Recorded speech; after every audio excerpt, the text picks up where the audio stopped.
গল্পকথন by Kallol চ্যানেলে আপনারা শুনছেন হুমায়ুন আহমেদের লেখা রুমালি, আজ ৭ম পর্ব। বকুল, আজ গরমটা কেমন পড়েছে বলো তো? খুব গরম। শেষ বিচারের দিন সূর্য যেমন মাথার উপর চলে আসবে, মনে হচ্ছে আজও সূর্য মাথার উপর চলে আসছে। জি। খুব বেশি করে পানি খাবে। শরীর ঠিক রাখার একটা মাত্র পথ বেশি করে পানি খাওয়া। সারাদিনে মাঝারি সাইজের ১ কলসি পানি খেলে তুমি শরীর নিয়ে নিশ্চিন্ত থাকতে পারো। আচ্ছা, এখন থেকে সারাদিনে ১ কলসি পানি খাবো। আর কোনো উপদেশ? না, আর কোনো উপদেশ না। তোমার অভিনয় খুব ভালো হয়েছে। মঈন ভাই তোমাকে নিশ্চয়ই বলবেন, আমি আগেই বললাম। তোমার অভিনয় তো আমি দেখিনি, এই প্রথম দেখছি। যতবার তুমি পর্দায় আসবে ততবার পর্দা ঝলমল করে উঠবে। Thank you. তোমাকে ছোট্ট একটা টিপস দেই। তোমার চোখ যেই মুহূর্তে ক্যামেরা লেভেলের সঙ্গে চলে আসবে, সেই মুহূর্তে তুমি তোমার থুতনি একটু ভেতরের দিকে টেনে নেবে। নেবে খুব আস্তে, ঝট করে না। মনে থাকবে? থাকবে। একটু করে দেখাও তো। আমি দেখালাম। আজিজ আঙ্কেল বললেন, হ্যাঁ ঠিক আছে, এখন যাও, ১ জগ ঠান্ডা পানি খেয়ে ফেলো। আমি যাচ্ছি মার দিকে। আমার মার জ্বর নেই, তবে শরীর এখনো সারেনি। ঠান্ডা লেগে আছে। সারাক্ষণ কাশছেন। বুকের ভেতর থেকে কেমন ঘড় ঘড় শব্দও হচ্ছে। তার বিছানায় শুয়ে থাকার কথা, কিন্তু তিনি শুটিং দেখতে এসেছেন। বড় ছাতার নিচে বসে আছেন, গরমে ঘেমে চপচপ করছেন। মুখে রুমাল চাপা দিয়ে একটু পরে পরে কাশছেন। তার চোখ মুখ লালচে হয়ে আছে। আবার বোধহয় জ্বর আসছে। মার হাতে পাখা, তিনি প্রবল বেগে নিজেকে হাওয়া করছেন। তাতে লাভের মধ্যে লাভ এই হচ্ছে যে তিনি আরও ঘামছেন।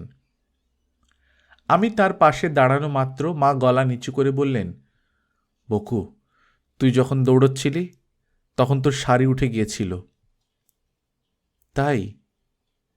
হ্যাঁ, একেবারে হাঁটু পর্যন্ত উঠে গেছে। পায়ের বড় বড় লোম সব দেখা গেছে? উদ্ভট কথা বলছিস কেন? তোর পায়ে লোম আছে নাকি? ও আচ্ছা, আমি ভুলেই গেছি আমার পায়ে লোম নেই। বকু, তুই ফাজিল ধরনের হয়ে যাচ্ছিস। কি করব মা বলো? ছবির লাইনের এই সমস্যা। একটা ভালো মেয়ে ঢোকে, ফাজিল মেয়ে হয়ে বের হয়ে যায়। তোমার শরীর কেমন মা? ভালো। তুমি কি যাচ্ছ আমাদের সঙ্গে? কোথায় যাব? কাশবনে। এখন কাশবনের শুটিং হবে।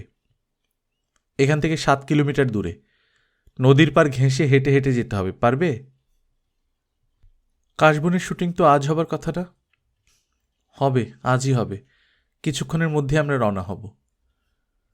তোকে আমি একা ছাড়ব কিভাবে? একা ছাড়তে তো বলছি না, তুমি সঙ্গে চলো। পালকি তো পাওয়া যাবে না। ডিরেক্টর সাহেবকে বলো উনি একটা খাটিয়া জোগাড় করে আনবেন। তুমি খাটিয়াতে শুয়ে শুয়ে আমার সঙ্গে যাবে, আমরা তোমাকে কাঁধে করে নিয়ে যাব। তোর কি হয়েছে বকু? কিছু হয়নি তো। তোর সঙ্গে আমার কথা আছে। বলো। এখন বলবো না, রাতে বলবো। মা উঠে দাঁড়িয়েছেন। আমি দেখলাম তিনি উত্তেজিত ভঙ্গিতে ডিরেক্টর সাহেবের দিকে যাচ্ছেন। তিনি তাকে কি বলবেন কে জানে। তার প্রধান চেষ্টা থাকবে আজ যেন কাশবনের শুটিংটা না হয়, কারণ তিনি সুস্থ না, তিনি অতদূর যেতে পারবেন না। তবে তিনি নিজের কথা বলবেন না, অন্য কোনো অজুহাত বের করবেন। আমি ছাতার নিচে বসলাম। তৃষ্ণা পেয়েছে। আজিজ আঙ্কেলের কথা মতো সারাদিনে ১ কলসি পানি খাওয়া দরকার। আমার ইচ্ছা করছে এখনই ১ কলসি পানি খেয়ে ফেলতে। টেবিলের উপর জগ আছে, গ্লাস আছে, আমি ইচ্ছা করলেই পানি খেতে পারি, কিন্তু খাচ্ছি না। তৃষ্ণাটা আরও বাড়ুক। তৃষ্ণা বাড়তে বাড়তে যখন সারা শরীরে হাহাকারের মতো ছড়িয়ে পড়বে, তখন পানি খাব।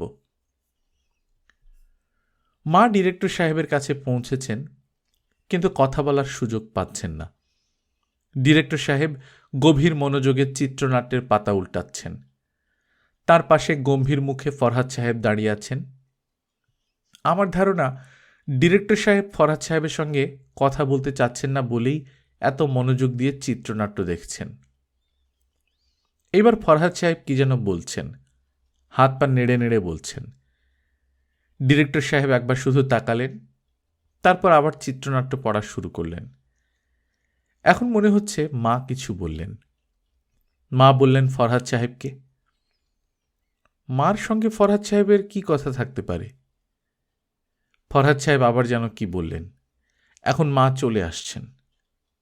মার মুখ হাসি হাসি। মনে হয় ফরহাদ সাহেবের সঙ্গে ডিরেক্টর সাহেবের ঝগড়া হচ্ছে। ঝগড়া না হলে মার মুখ এমন হাসি হাসি হতো না। ছুটে আসার কারণে মা হাঁপাচ্ছেন। হাঁপানি সামলে উজ্জ্বল চোখে আমার দিকে তাকালেন।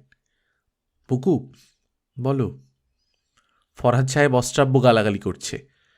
আমি দেখলাম এর মধ্যে থাকা ঠিক না, চলে এসেছি। চলে এলে কেন?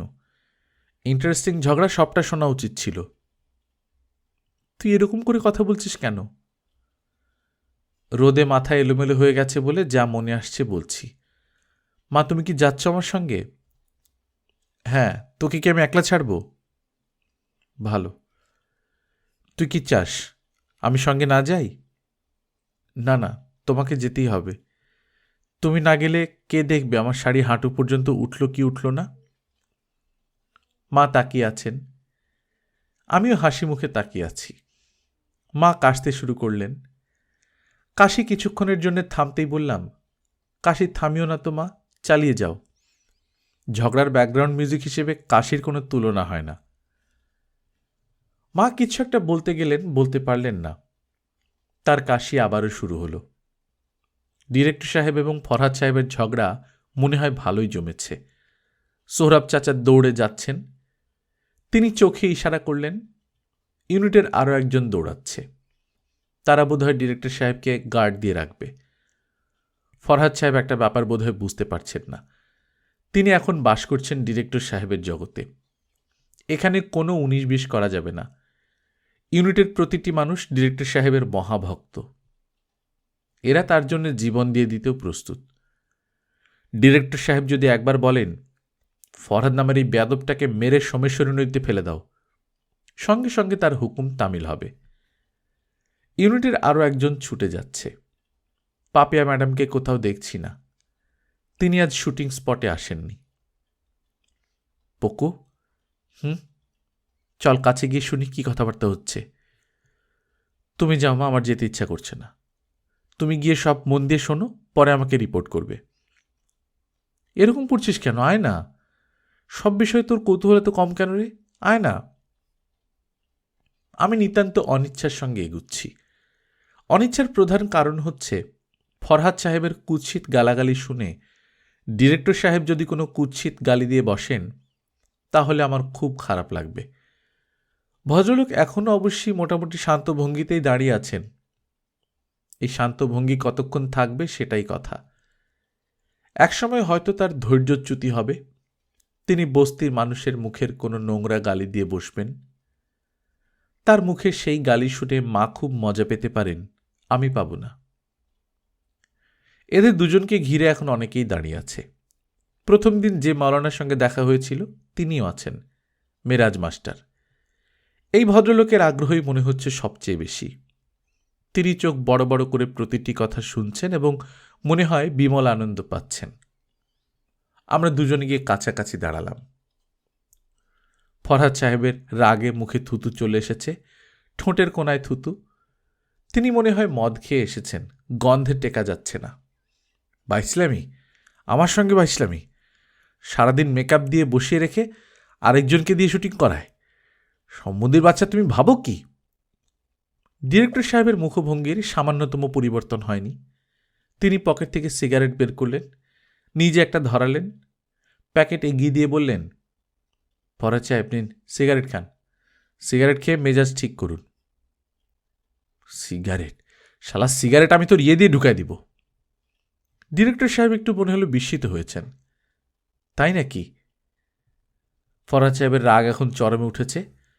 আবার বলে তাই নাকি? আমি 200 টাকা শিফটের এক্সট্রা না, আমি মেগাস্টার। মেগাস্টার, আমার কথা শুনুন। আপনার গালাগালি যা দেবার দ্রুত দিয়ে শেষ করুন, আমার কাজ আছে। আপনার গালাগালি আমি অনেক আগেই বন্ধ করতে পারতাম, বন্ধ করছি না, কারণ সবাই খুব আগ্রহ নিয়ে শুনছে এবং আনন্দ পাচ্ছে। আমি তাদের এই আনন্দ থেকে বঞ্চিত করতে চাচ্ছি না। শুয়োরের বাচ্চা, আমি তোর মুখে পেশাব করে দেব। কখন করতে চান? এখন করুন। মা এই পর্যায়ে খামচি দিয়ে আমার হাত ধরলেন, কারণ ফরহাদ সাহেব সত্যি সত্যি তার প্যান্টের জিপারে হাত দিয়েছেন। টেনশনে মার কাশি ভালো হয়ে গেছে, তিনি এতক্ষণে একবারও কাশেননি। মা ফিসফিস করে বললেন, পকু, ও তো সত্যি সত্যি প্যান্ট খুলছে, চল চলে যাই। আমি ফিসফিস করে বললাম, না, শেষটা দেখব। তোমার লজ্জাবোধ করার কোনো কারণ নেই মা। ভেবে নাও রাস্তার কোনো এক নগ্ন পাগল। তাছাড়া ফরহাদ সাহেব নগ্ন হবার আগেই কোনো একটা ব্যবস্থা হবে। কি ব্যবস্থা হবে? কি ব্যবস্থা হবে আমি জানি না, কিন্তু কিছু একটা হবে। ফরহাদ সাহেব টান দিয়ে জিপার পুরোপুরি খুলে ফেলেছেন। জিপারের ফাঁক দিয়ে তার লাল আন্ডারওয়্যার দেখা যাচ্ছে। ছেলেরা এমন লাল টুকটুকে আন্ডারওয়্যার পরে আমি জানতাম না। আমি ডিরেক্টর সাহেবের দিকে তাকালাম। ঘটনাটা তিনি অনেক দূর এগুতে দিয়েছেন। এত দূর এগুতে দেওয়া ঠিক হয়নি, আমি হলে দিতাম না। ডিরেক্টর সাহেব সিগারেট ধরালেন, তারপর সবাইকে বিস্মিত করে দিয়ে মাওলানা সাহেবের দিকে তাকিয়ে বললেন, মাওলানা সাহেব, একটু শুনুন তো, কাছে আসুন। মাওলানা সাহেব এগিয়ে গেলেন। ডিরেক্টর সাহেব বললেন, আপনি কি আমার জন্য ছোট্ট একটা কাজ করে দিতে পারবেন? মাওলানা বললেন, অবশ্যই পারব জনাব। ফরহাদ নামের এই বদ মানুষটাকে আমি এমন এক শাস্তি দিতে চাই যা তার দীর্ঘদিন মনে থাকবে। আপনি কানে ধরে পুরো মাঠের চারদিকে একবার চক্কর দেবেন। এই দৃশ্যটা আমরা ক্যামেরায় ধরে রাখবো, পারবেন না? আপনি হুকুম দিলে অবশ্যই পারব জনাব, ইনশাল্লাহ। ফরহাদ সাহেব হতভম্ব হয়ে গেলেন। কিছু বলতে গেলেন, কিন্তু বলতে পারলেন না।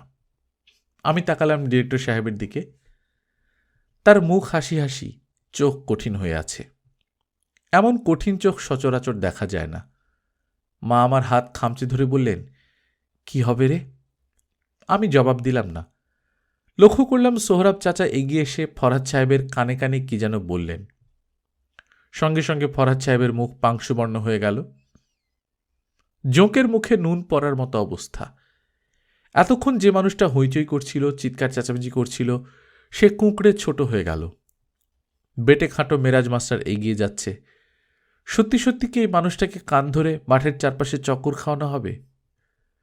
ফরহাদ সাহেব তার প্যান্টের খোলা জিপার টান দিয়ে তুলে বিড়বিড় করে বললেন, মইন ভাই, আমার ভুল হয়ে গেছে, মাফ করে দেন। সকাল থেকে বিয়ার খাচ্ছি, যা করেছি সব নেশার ঝুঁকে করেছি। ডিরেক্টর সাহেব গলা উঁচিয়ে বললেন, স্টিল ক্যামেরাম্যান কোথায়? কানে ধরে দৌড়ানোর ছবি তুলে রাখো।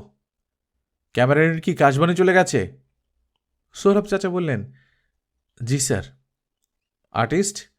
আর্টিস্ট গিয়েছে বলেই তিনি আমাকে দেখলেন। সহজ স্বাভাবিকভাবে বললেন, চলো যাই, দেরি হয়ে গেল তো। মেকআপ ম্যান কোথায়? তাকেও যেতে হবে। ফরহাদ সাহেবের সামনে এসে মেরাজ মাস্টার দাঁড়িয়েছেন। কানে হাত দেবেন কি দেবেন না মনস্থির করতে পারছেন না। তিনি আবারও তাকালেন ডিরেক্টর সাহেবের দিকে। ডিরেক্টর সাহেব বললেন, মাওলানা সাহেব বাদ দিন, একে এই জংলা মাঠের চারদিকে কানে ধরে ঘোরালে কিছু হবে না। একে ঘোরাতে হবে এফডিসির চারদিকে। এই কাজটা আমি ঢাকায় গিয়ে করব। মেরাজ মাস্টার বললেন, স্যার, আমি কি শুটিং দেখার জন্য আপনাদের সঙ্গে আসব? ডিরেক্টর সাহেব বললেন, অবশ্যই আসবেন। আপনি বিসমিল্লা বললে ক্যামেরায় ফুঁ দিয়ে দিবেন, তারপর ক্যামেরা ওপেন হবে, তার আগে না। চারপাশের পরিবেশ স্বাভাবিক হতে শুরু করেছে। শুধু ফরহাদ সাহেব ঘামছেন, খুব ঘামছেন। তিনি যে হঠাৎ করে প্রচণ্ড ভয় পেয়েছেন তা বোঝা যাচ্ছে। সোহরাব চাচা কানে কানে কথা বলার পর থেকে পরিবর্তনটা হয়েছে। কানে কানে বলা কথাগুলি কি? সোহরাব চাচা কি আমাকে বলবেন? মনে হয় না। তিনি হড়বড় করে সারাক্ষণ কথা বলেন ঠিকই, কিন্তু গোপন কথা গোপনই রাখেন। মানুষটাকে হয়তো এই কারণেই সবার ভালো লাগে। যে কথাগুলি ম্যাজিকের মতো কাজ করল, সে কথা সৌরভ চাচা আগে কেন বললেন না? আমরা কাশবনের দিকে রওনা হয়েছি। মা যাচ্ছেন আমাদের সঙ্গে। তার এমন অসুস্থ শরীর, আমি জানি আজ শুটিং শেষে তিনি পুরোপুরি শয্যাশায়ী হবেন। না গেলেও চলতো, কিন্তু তিনি যাবেনই। মা লেফট রাইটের ভঙ্গিতে দ্রুত পা ফেলছেন, প্রমাণ করার চেষ্টা যে তিনি মোটেই অসুস্থ নন, খুব সুস্থ। তিনি হাঁটছেন ডিরেক্টর সাহেবের পাশে পাশে, আমি পিছিয়ে পড়েছি। আমার পাশে পাশে আসছেন মেরাজ মাস্টার। ভদ্রলোক আজ সেজেগুজে এসেছেন, চোখে সুরমা, পাজামা পাঞ্জাবি ইস্ত্রি করা। আমাদের সঙ্গে দুজন ছত্রধর যাচ্ছেন। একজনের হাতে সবুজ রঙের বিশাল ছাতি। এই ছাতি ডিরেক্টর সাহেবের মাথায় ধরার কথা। ডিরেক্টর সাহেব নিষেধ করেছেন বলে ছাতা ধরা হয়নি। ছাতাটা ধরলে ভালো হতো, মা খানিকটা ছায়া পেতেন। আমার মাথার উপর ছাতা ধরা আছে, আমি ভদ্রতা করে নিষেধ করিনি। ছায়া আমার প্রয়োজন, কড়া রোদে মেকআপ নষ্ট হয়ে যাবে। অবশ্যই আমার ধারণা মেকআপ নষ্ট হলেও ক্ষতি নেই। পুরো দৃশ্যটা লং শটে ধরা থাকবে, এত দূর থেকে পরিষ্কার দেখতে পাওয়ার কথা না। মা, আপনি কি আমাকে চিনেছেন? জি, চিনেছি। আপনি মেরাজ মাস্টার। আপনাদের সঙ্গে যে যাচ্ছি খুবই ভালো লাগছে। সবাই কেমন হইচই করতে করতে যাচ্ছেন। দলের সঙ্গে থাকার মজাই আলাদা। জি। আপনাদের ডিরেক্টর সাহেবের সঙ্গে কয়েকবার কথা হয়েছে। বিশিষ্ট ভদ্রলোক। এরকম বিশিষ্ট ভদ্রলোক সচরাচর দেখা যায় না, অতি অমায়িক। জি। স্যারের সঙ্গে কফিও খেয়েছি, নানান বিষয়ে আলাপও হয়েছে। ধর্ম বিষয়েও স্যারের জ্ঞান অতি উচ্চ শ্রেণীর। ধর্ম নিয়ে আপনারা আলাপ করলেন? উনিই আলাপ করলেন, আমি শুধু শুনলাম। আমার জ্ঞান বুদ্ধিও কম, পড়াশোনাও কম। ও আচ্ছা। শৈশবকালে হাফেজিয়া মাদ্রাসায় ভর্তি হয়েছিলাম, পাক কোরআন মুখস্থ করেছিলাম। কেন বলছেন? এখন মুখস্থ নাই? জি না, স্মৃতিশক্তির গোলমাল হয়, এক সূরা থেকে আরেক সূরায় চলে যাই, আল্লাহর কাছে গুনাহগার হই। তবে আম্মা, এখনও চেষ্টা চালিয়ে যাচ্ছি। রোজ 1-1.5 ঘন্টা পড়ি। আল্লাহ পাকের যদি দয়া হয়, ইনশাল্লাহ আবার মুখস্থ হবে। উনার বিশেষ দয়া ছাড়া কোরআনে হাফেজ হওয়া সম্ভব না। তাই নাকি? জি। উনার পাক কালাম রামশ্যাম যদু মধু মুখস্থ করে ফেললো আর হয়ে গেল তা না, উনার হুকুম লাগবে। উনার হুকুম ছাড়া কিচ্ছু হবে না? অবশ্যই না। আচ্ছা, ধরুন খুব সুখী একটা পরিবার, স্বামী স্ত্রী এবং কন্যা, তারা সুখে শান্তিতে ঘর করছে। হঠাৎ একদিন স্বামীটি সবাইকে ছেড়ে অন্য একটা মেয়ের সঙ্গে চলে গেল। এই ঘটনাও কি আল্লাহর হুকুমে ঘটল? অবশ্যই মা, অবশ্যই। মানুষকে তো বিচার বিবেচনার শক্তি দেয়া হয়েছে, ভালো এবং মন্দ বোঝার ক্ষমতাও দেয়া হয়েছে। সে সেই ক্ষমতা প্রয়োগ করবে না? অবশ্যই করবে মা, কিন্তু শেষ পর্যন্ত সেই কাজই সে করবে যে কাজের হুকুম তাকে করা হয়েছে। ও আচ্ছা। আপনি কি বিয়ে করেছেন? জি না। বিয়ে করেননি কেন? আপনার তো বয়স ভালোই হয়েছে। সংসার ধর্ম পালন করার মতো অর্থের সংস্থান নাই আম্মা। প্রাইভেট স্কুল, বেতন নামমাত্র, তাও সব মাসে পাওয়া যায় না। এক বাড়িতে জাগির থাকি, এতে 2 বেলার খাওয়াটা হয়। বিয়ে করা তো ফরজ। বিয়ে না করে আপনি গুনাহ করছেন না? জি না। রাসূলে করিমের একটা হাদিস আছে, স্ত্রীকে ভরণ পোষণের ক্ষমতা যাদের নাই তাদেরকে তিনি বিবাহ না করার পরামর্শই দিয়েছেন। আপনি কি সব কিছু কোরআন হাদিস মেনে করেন? জি, আমরা চেষ্টা করি, তবে আমার জ্ঞান সীমিত, আর সব হাদিস তো জানিও না। নিজের অবস্থা পরিবর্তনের চেষ্টা করছেন না কেন? নাকি হাদিসে নিষেধ আছে? কোনো নিষেধ নাই, চেষ্টা করতেছি আম্মা। কিভাবে চেষ্টা করছেন? দোয়া করে? প্রতিদিন নামাজ শেষ করে দোয়া করছেন? জি, করি।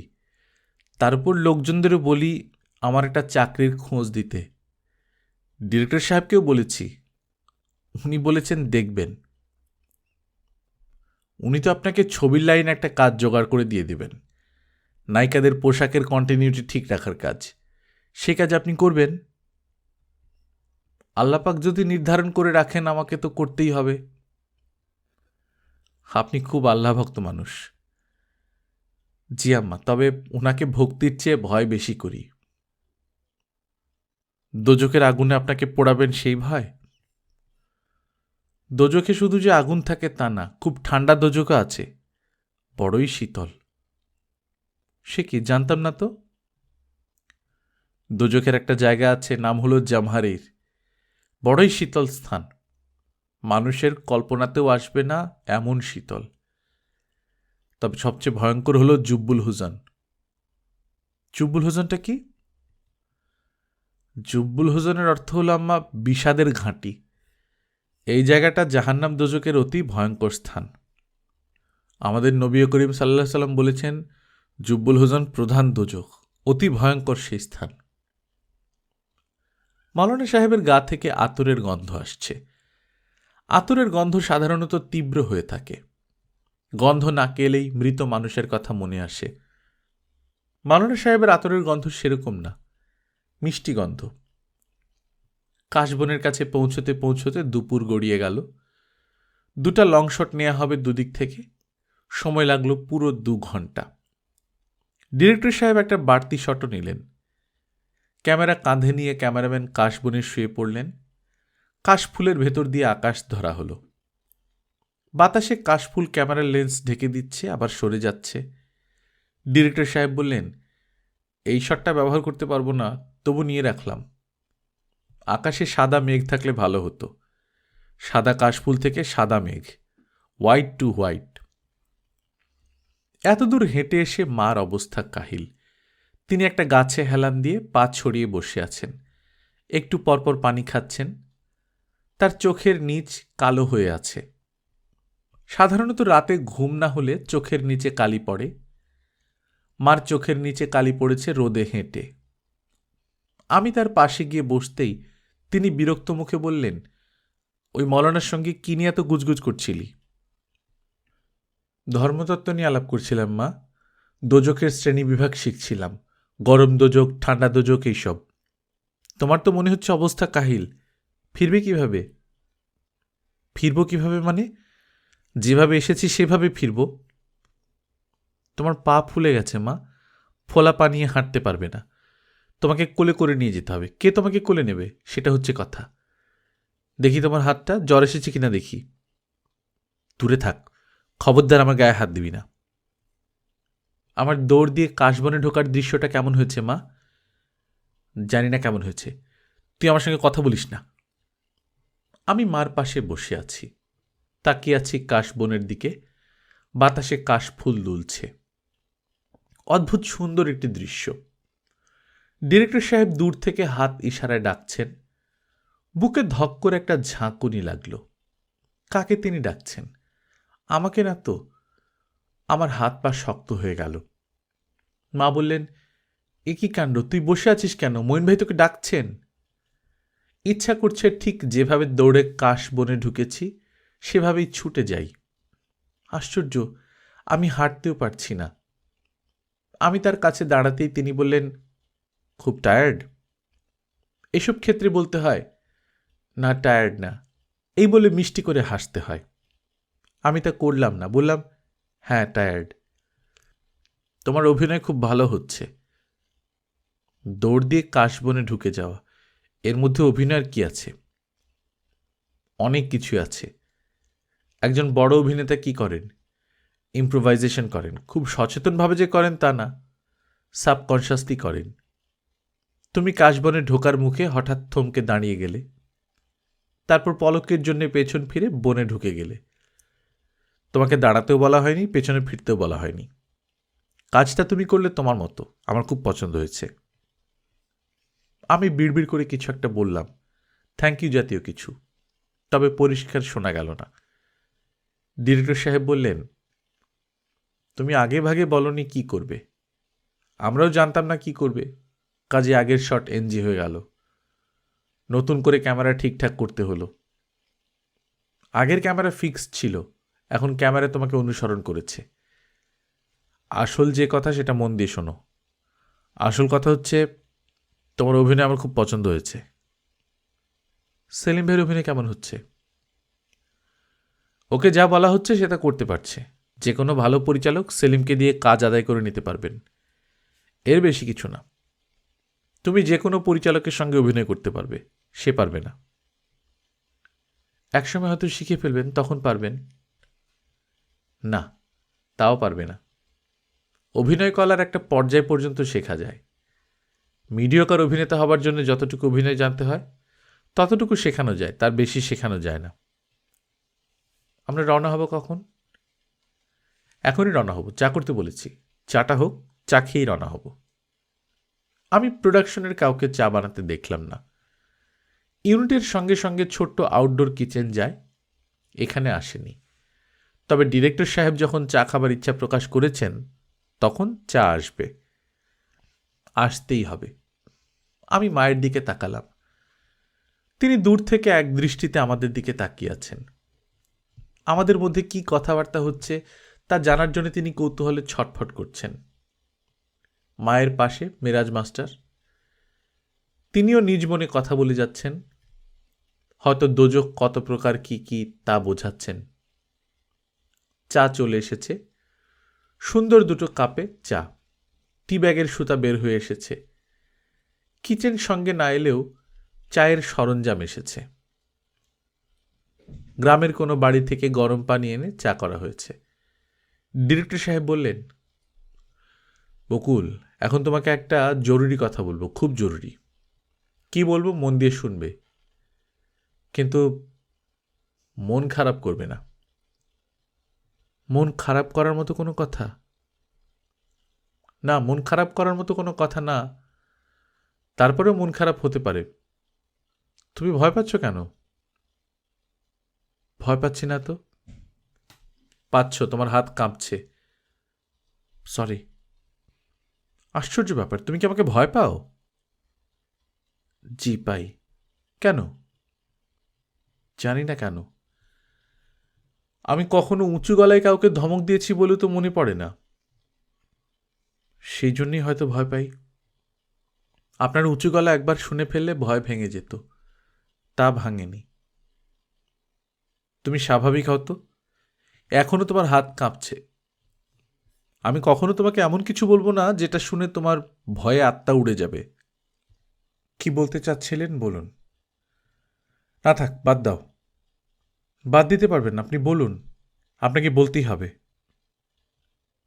তুমি এমন করছো কেন বকুল? What happened? আমি চোখ মুখ শক্ত করে বললাম, আপনি কি বলতে চাচ্ছিলেন বলুন। ব্যাপারটা খুবই সাধারণ। যেহেতু তুমি অভিনয় করছো, তোমার জন্য ব্যাপারটা জানা থাকা জরুরি। যারা লম্বা মেয়ে তাদেরই এই বিষয়ে সমস্যা হয়। তারা যখন হাঁটে তখন কুঁজো ভাব দেখা যায়। এরা হাঁটে মাটির দিকে তাকিয়ে, দৃষ্টি থাকে পায়ের কাছে। তুমি মাটির দিকে তাকিয়ে হাঁটো, ক্ষতি নেই, তবে দৃষ্টিটা যদি পা থেকে খুব কম হলেও 10 ফুট দূরে রাখো তাহলে কুঁজো ভাবটা চলে যাবে। এখন ব্যাপারটা পরীক্ষা করে দেখো। হেঁটে হেঁটে মায়ের কাছে যাও, দুভাবে হাঁটবে, পায়ের কাছে চোখ রেখে এবং পা থেকে 10 ফুট দূরে চোখ রেখে। আমার চা শেষ হয়নি, চা খাওয়া শেষ হোক তারপর যাব। তুমি আমার কথায় রাগ করনি তো? রাগ করব কেন? মানুষ মাত্রই তার ত্রুটি ধরিয়ে দিলে রাগ করে। পাপিয়াকে তো তুমি কাছ থেকে দেখেছ, তার মস্ত বড় ত্রুটি কি বলো তো? জানি না, মানুষের ত্রুটি দেখে বাড়ানো আমার স্বভাব না। তুমি দেখি ভালোই রেগেছ। আপনি ভুল করেছেন, আমি রাগিনি। এই দেখুন, আমি এখন হেঁটে হেঁটে দুভাবে মায়ের কাছে যাব, এবং আর কখনই আপনি আমার মধ্যে কুঁজো ভাব দেখবেন না। এক্সেলেন্ট। তাহলে আমি একটা কাজ করি, গতদিন তোমার যতগুলি শট নিয়েছিলাম সেগুলো আবার নিই। নিন। আজকেরটা নেবেন না? না, আজকেরটা নেব না। আজকের দৃশ্যটা ঠিকই আছে। মাথা নিচু করে দৌড়াচ্ছিলে, দেখতে ভালো লেগেছে। আমি যাই। তুমি আরও কিছুক্ষণ থাকো, তারপর যাও। Be normal. আমি নর্মাল আছি। এসে অন্য কোনো প্রসঙ্গ নিয়ে কথা বলি। কোন প্রসঙ্গ? ফরহাদকে নিয়ে যে নাটকটা হলো সেই নাটকটা তোমার কেমন লাগলো? ভালো লাগেনি। নাটকটা যখন শুরু হলো তখন কি তার শেষ কি হবে তুমি আঁচ করতে পারছিলে? জি না, তবে বুঝতে পারছিলাম আপনি ভয়াবহ কিছু হতে দেবেন না। আমি হতে দিতাম না তা ঠিক নয়, আমি হতে দিতাম। আমাদের জীবনে নাটকীয় মুহূর্ত তো খুব বেশি তৈরি হয় না, অল্প অল্প হয়। যখনই হয় আমি মজা করে লক্ষ্য করি। ও, ব্যাপারটা মনে হয় তোমার পছন্দ হচ্ছে না। আমার পছন্দ অপছন্দে তো কিচ্ছু আসছে যাচ্ছে না। তারপরেও আমাদের পছন্দ অপছন্দ থাকে। কদম ফুল অনেকের পছন্দ, অনেকের পছন্দ না। তারপরেও কিন্তু কদম গাছ থাকে এবং বর্ষায় কদম ফুল ফোটে। কদম ফুল মানুষের পছন্দ অপছন্দের তোয়াক্কা করে না। ঠিক বলেছি? জি বলেছেন। ফরহাদ যখন তার প্যান্টের জিপার খোলার উপক্রম করল তখন তোমার কি মনে হয়েছিল বলো তো? জানাটা কি খুব প্রয়োজন? হ্যাঁ, প্রয়োজন। আমার মনে হচ্ছিল জাহেদের কথাই বোধহয় ফলে যাচ্ছে। এখানে অভিনয় হবে না, ছবি বন্ধ হয়ে যাবে এবং একজন মারা যাবে। তার মানে কি? জাহেদাকে? জাহেদের ব্যাপারে আপনি জানেন না? না। জাহেদা হচ্ছে হাফিজ আলীর স্ত্রী, এই গ্রামের একটা বউ। তার অসাধারণ ক্ষমতা। জেন ডিকসনের মতো সে ভবিষ্যৎ বলতে পারে। সে আমাদের সম্পর্কে একটা ভবিষ্যৎবাণী করেছে। কি ভবিষ্যৎবাণী? এখানে শুটিং শেষ পর্যন্ত হবে না, আমাদের মধ্যেই কেউ একজন মারা যাবে, সব লণ্ডভণ্ড হয়ে যাবে। ডিরেক্টর সাহেব আমার দিকে ভুরু কুঁচকে তাকিয়ে আছেন। তাকে সামান্য চিন্তিত মনে হচ্ছে। গ্রামের সামান্য একটা মেয়ের ভবিষ্যৎবাণীতে তিনি চিন্তিত কেন হবেন আমি বুঝতে পারছি না। বললাম, এখন যাই? তিনি হ্যাঁ না কিছু বললেন না। আমি চায়ের কাপ নামিয়ে রেখে মায়ের কাছে চলে এলাম। মাওলানা সাহেব এখন নেই। আসর নামাজের সময় হয়েছে, তিনি হয়তো মসজিদের খোঁজে গেছেন। মা উদ্বিগ্ন গলায় বললেন, মঈন ভাই তোর সঙ্গে এত কথা কি বলছিল? আমার খুব প্রশংসা করছিলেন। মা আনন্দিত গলায় বললেন, তাই নাকি? হ্যাঁ, তিনি বললেন, আমি যে কুঁজো হয়ে হাঁটি এটা দেখতে খুব ভালো লাগে। মা হতভম্ব হয়ে বললেন, তুই আবার কখন কুঁজো হয়ে হাঁটিস? কি অদ্ভুত কথা। অদ্ভুত কথা হলেও সত্যি। আর কি কথা হলো? আর কোনো কথা হয়নি। বল না, বলতে অসুবিধে কি? বললাম তো মা, আর কোনো কথা হয়নি। তুমি নিশ্চয়ই ভাবছ না যে উনি আমাকে প্রেমের কথাবার্তা বলেছেন? লক্ষ্মী সোনা, চাঁদের কণা, কুটুস কুটুস, পুটুস পুটুস। ছি বকুল, এসব কি ধরনের কথা? ফাজলামি ধরনের কথা, গুরুত্ব দিও না মা। একবার দেখলাম মঈন ভাই কি একটা বলে খুব হাসছেন। কথাটা কি? মা শোনো, আমার মনে নেই। উনি হেসেছেন কিনা তাও মনে নেই। তুমি আমাকে আর বিরক্ত করো না। উনি আমাকে কুঁজো বলেছেন, আমার মনটা খুবই খারাপ। তুমি অকারণে কথা বলে সেই মন খারাপ ভাবটা বাড়িও না। তোকে কুঁজো কেন বলবে? কুঁজোকে তো কুঁজোই বলবে, অন্ধ বলবে না। মা দীর্ঘ নিঃশ্বাস ফেলে চুপ করলেন। আমরা মনে হচ্ছে এখন রওনা হব। মার পাশাপাশি আমি হাঁটতে চাচ্ছি না। মার পাশে থাকলেই তিনি ঘুরে ফিরে জানতে চাইবেন ডিরেক্টর সাহেবের সঙ্গে আমার কি কথা হলো। বকুল, কোত্থেকে এই মাওলানা জুটেছে বলতো? ক্রমাগত আমার কানের কাছে বকবক করছিল। কয়টা দোজক আছে, দোজকের নাম কি, এইসব হাবি যাবি। তাই নাকি? জাহান্নাম, হাবিয়া, জাহিম, লাজা, এগুলো হচ্ছে দোজকের নাম। ভালো তো, দোজকের সব নাম জেনে গেলে। তুই চোখ মুখ এমন শক্ত করে রেখেছিস কেন? আমার খুবই কান্না পাচ্ছে। কান্না আটকে রেখেছি বলে চোখ মুখ শক্ত হয়ে গেছে। কান্না কেন পাচ্ছে? উনি আমাকে কুঁজো বলবেন আর আমার কান্না পাবে না? মা কোমল গলায় বললেন, নদীর পাড়ে চলে যা, লোকজন নেই, কেউ দেখবে না, সেখান থেকে কেঁদে আয়। আমি নদীর কাছে যাচ্ছি, মাথা সোজা করে যাচ্ছি। সত্যি সত্যি কাঁদার জন্য যাচ্ছি, কিন্তু আমার চোখে পানি নেই। জানি পানি আসবে না, আয়োজন করে কাঁদা যায় না। নির্জন একটা জায়গায় কাঁদব বলে গেলাম, সঙ্গে রুমাল নিয়ে গেলাম। এইভাবে কি কেউ আর কাঁদে? সোমেশ্বরী নদী নাম শুনলে মনে হয় বিশাল ব্যাপার, বিশাল নদী। আসলে ছোট্ট ফিতের মতো। হেঁটে এক পার থেকে আরেক পারে যাওয়া যায়, পায়ের গোড়ালি পর্যন্ত ভেজে। বর্ষায় এই নদী নাকি প্রমত্তা হয়, পাহাড়ি পানি নেমে ভয়াবহ কাণ্ড করে বসে। সোমেশ্বরী নদীর ভয়ে মানুষজন আতঙ্কগ্রস্ত থাকে। কোন এক বর্ষায় এসে নদীটা দেখে গেলে ভালো হতো। নদীর বুক জুড়ে বিশাল চর, ধবধবে সাদা বালি চকচক করছে। এরকম কোনো নদী দেখে কি রবীন্দ্রনাথ লিখেছিলেন, আমাদের ছোট নদী চলে বাঁকে বাঁকে, বৈশাখ মাসে তার হাঁটু জল থাকে। ফরহাদ সাহেব ঢাকা চলে গেছেন। যাবার আগে সবার সঙ্গে খুব ভদ্র ব্যবহার করেছেন।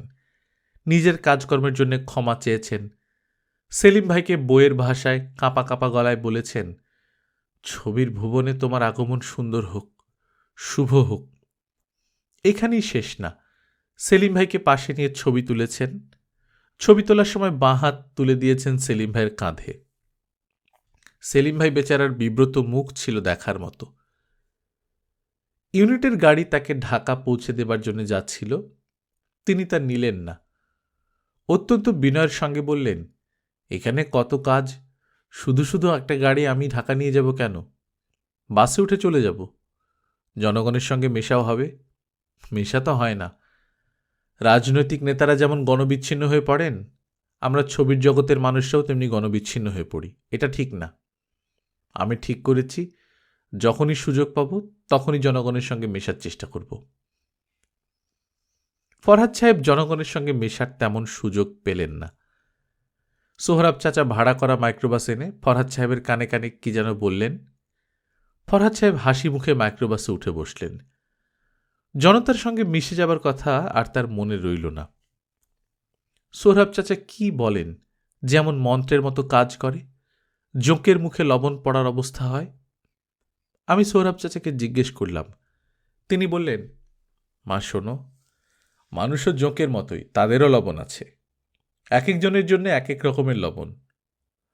ফরহাদ সাহেবের জন্য যে লবণ, সেই লবণ কিন্তু অন্য কোনো সাহেবের জন্য কাজ করবে না। আমি বললাম, আমাদের ডিরেক্টর সাহেবের জন্য কি লবণ? সোহরাব চাচা হাসলেন। আমি বললাম, আপনি জানেন নাকি জানেন না? আমি জানি। আমাকে বলবেন? না। ফরহাদ সাহেবের লবণটা কি তা বলবেন? হুম। কোন মানুষের কি লবণ তা বের করা কি আপনার হবি? হবে না রে মা, যে লাইনে কাজ করি এই লাইনে লবণ জানা থাকলে খুব সুবিধা হয়। চাচা বলুন তো, আমার লবণটা কি? সোহরাব চাচা হাসলেন। হাসার ভঙ্গি দেখেই মনে হচ্ছে তিনি জানেন।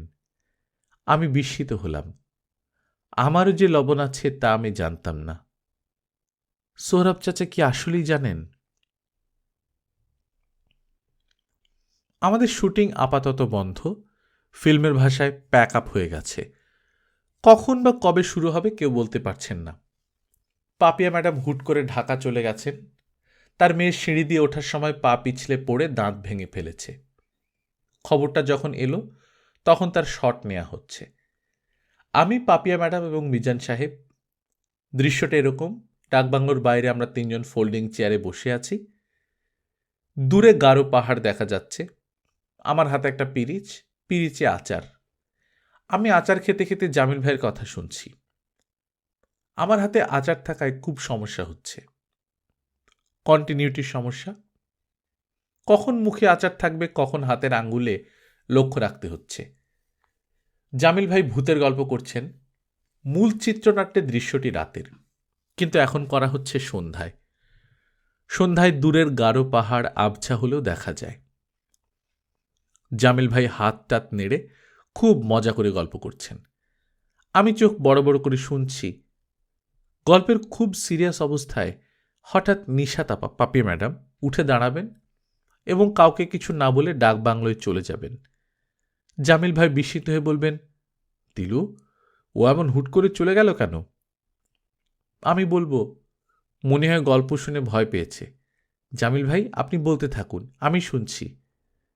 জামিল ভাই বললেন, আজ থাক, আরেকদিন বলবো। আমি আহ্লাদি গলায় বলবো, না, এখন বলতে হবে।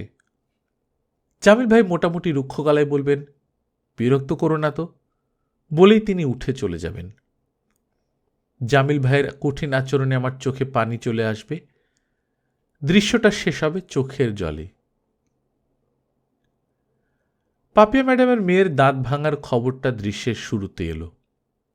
পাপিয়া ম্যাডামের চোখ মুখ শক্ত হয়ে গেল। তিনি বললেন, দৃশ্যটা শেষ হলে আমি ঢাকায় চলে যাব। ডিরেক্টর সাহেব বললেন, আচ্ছা। টেক শুরু হলো। তখন খুব সুন্দর অভিনয় করলেন পাপিয়া ম্যাডাম। মিজান সাহেবের অভিনয় আমার তত ভালো লাগলো না। ডিরেক্টর সাহেব বললেন, মিজান, তোমার অভিনয় ঠিক জমছে না, কারণটা কি? মিজান সাহেব বললেন, আমি তো বুঝতে পারছি না। টোন ডাউন করবে? আপনি বললে করি। তাহলে টোন ডাউন করো। তোমার গল্প শুনে মনে হচ্ছে তুমি ছোট ছোট বাচ্চাদের ভূতের গল্প করছো। আসলে তোমার টার্গেট শ্রোতা হচ্ছে কিন্তু একজনই, নিশাত। তুমি গল্পটা বলছো দিলুর দিকে তাকিয়ে, কিন্তু মন পড়ে আছে নিশাতের কাছে। নিশাতের কাছে গল্পটা কেমন লাগছে এটা নিয়েই তুমি কনসার্নড। টেক আবার শুরু হলো। মিজান সাহেব আগের মতোই অভিনয় করলেন, তবে হাত নাড়াটা একটু কমল। সব শেষ করে আমরা রেস্ট হাউসে ফিরলাম সন্ধ্যা পার করে। পাপিয়া ম্যাডাম সঙ্গে সঙ্গে ঢাকা রওনা হলেন। কবে ফিরবেন কাউকে কিছু বলে গেলেন না। আমাকে শুধু বললেন, তোমার জন্য কি ঢাকা থেকে কিছু আনতে হবে? আমি বললাম, না। গল্পের বই? গল্পের বই আনবো? আনতে পারেন। সবচেয়ে ভালো হয় যদি আপনার মেয়েকে নিয়ে আসেন। ওকে আমি শুটিং স্পটে আনি না। পাপিয়া ম্যাডামের গাড়ি রওনা হবার সঙ্গে সঙ্গে আমার কেন যেন মনে হলো জাহেদার কথা ফলে যাবে। দুর্গাপুরে আর কখনো শুটিং হবে না, উনি ফিরে আসবেন না। আমরা 2-4 দিন অপেক্ষা করে ঢাকায় ফিরে যাব। গল্পকথন বাই কল্লোল চ্যানেলে আপনারা শুনছিলেন হুমায়ুন আহমেদের লেখা রুমালি, আজ 7ম পর্ব। আমরা নিয়মিত গল্প পাঠ করে শোনাচ্ছি। আপনারা যারা প্রথমবার মতো শুনছেন কাইন্ডলি সাবস্ক্রাইব করে নেবেন। গল্প পাঠ ভালো লাগলে বন্ধুদের সঙ্গে শেয়ার করবেন। নিজে ভালো থাকবেন, আশপাশের লোকজনকে ভালো রাখবেন। টাটা।